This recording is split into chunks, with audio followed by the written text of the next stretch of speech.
You ready? Good evening, everyone. My name is Laura. I hope everyone has been having a lovely week so far.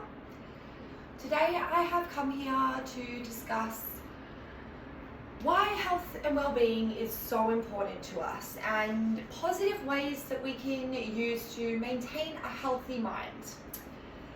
Health and well-being are essential for a positive quality of life. They are both fundamental to our overall happiness, long-term and short-term.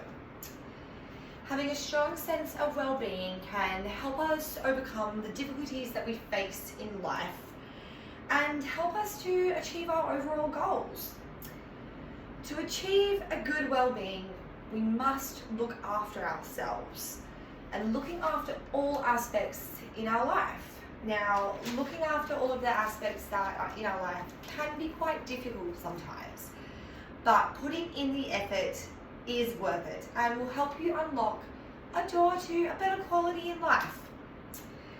Now, many people think that well-being and health comes down to not having a disease or an illness, but there are many aspects in our life that can contribute to a positive and health and well-being in your life. Now, of course, one of the main reasons that our well-being and health can decline is that we're simply not looking after ourselves and looking after your body. There are many ways that you can take care of yourself. One way is that you need to rest your body. Please do not overdo yourself. Your body needs at least 8 hours of sleep per night. This allows your body to reset itself, rest, and recharge, so you're not simply burning yourself out. You don't want to overdo it and leaving yourself feeling with a foggy, tired mind, because this is where you can begin to start to make mistakes. Tasks might be a little bit harder to achieve, and this can leave you feeling quite overwhelmed and stressed, which is the complete opposite of what we want to happen. So getting 8 hours of sleep per night really helps you have a clear mind and helps you focus on the important tasks ahead.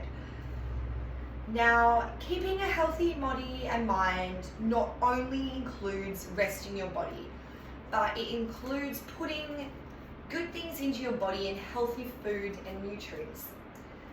So eating healthy meals gives your body a natural energy, which will help your body stay fueled for a lot longer rather than filling it with sugary foods, which will keep you fueled for a short amount of time until your body starts to come down and crash, which can leave you feeling quite tired, even with a little bit of a sugar hangover, which makes you a bit depleted and makes you not want to complete any of your tasks ahead.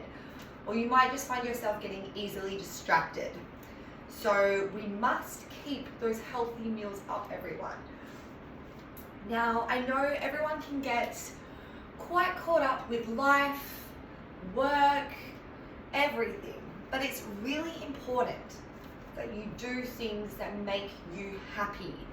So picking up a hobby that you really enjoy doing is really, really important. And this can be just going for a walk in nature, or riding your bike, going for a swim, doing some art or something creative, or even just sitting down in a nice, quiet environment and reading your favorite book that you've been meaning to finish for ages. It's important to have a good balance between your work and social or leisure life. You don't want to over-devote yourself to work, because this can purely leave you feeling quite isolated, a bit burnt out, and just a little bit sad, to be honest. That's why it's important to catch up with your friends and family and just do the things that make you happy. If you don't normally have any hobbies, this could be a good time to try find something new that you've always wanted to begin. You should never wait around for someone to try something new, because you can miss out on doing something that you've always wanted to try, which can not really bring much enjoyment to your life. So just try, live your life once and just be really adventurous and just do something that you have been wanting to do. Now, a key aspect in well-being that will heavily contribute to a healthy mind and body is exercise. Now, I personally am not the biggest fan of exercising, and I know a lot of us don't like exercising either, but it's really important that you find a way to move your body that's enjoyable for yourself. So for me personally, I hate going to the gym. I'm not a gym person, not a fan, don't really like the atmosphere, but instead I found that I really enjoy going for a bike ride or going for a walk or even going for a swim on a hot summer's day. I'm still moving my body, which is really good, and I'm still exercising and getting outside. And this is really, really important because exercise helps reduce anxiety, depression, negative trains of thoughts, and it can really help improve your self-esteem and cognitive function. So it's really important that we try to find 30 every day. If you can't manage to do that, just try exercise a few days during the week, even if it's just going for a walk when you get home from work or waking up a little bit earlier in the morning to try to find 30.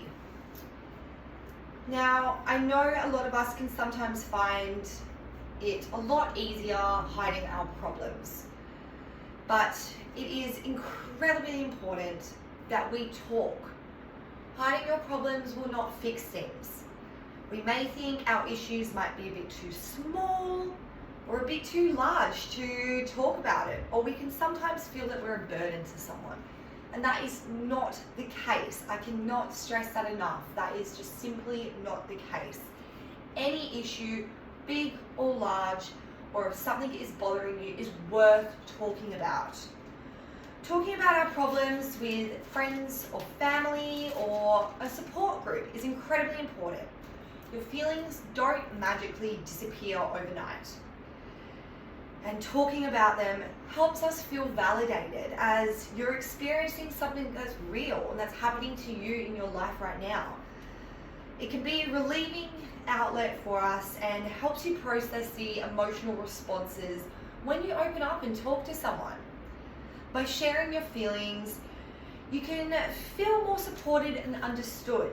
And you never know, you might be finding the advice and support that you've always needed once you consolidate with someone with the way that you're feeling. So if anything is bothering you, please speak up. Mental health is so important these days, and that does impact your overall health and well-being at the end of the day. If you're feeling a little bit sad, it's worth talking about. Now, these are just a few tips that we can use to help boost your health and well-being. These are only just a few, but you have to tweak them to suit your everyday life. Everyone is different with the way they process and manage their health and well-being, but as long as you're finding the right methods that suit you, that is perfect. Because at the end of the day, you are one of the most important people in the world, and taking care of yourself and health well-being first is incredibly important so that you can live a good quality of life. Now, if anyone has any questions after this, I'm more than happy to answer, and I will be handing out a few handouts for you to take home that just have the few key tips that I have talked about today, and maybe you can use them in your everyday life. So thank you everyone, I appreciate you coming out here today to chat with me.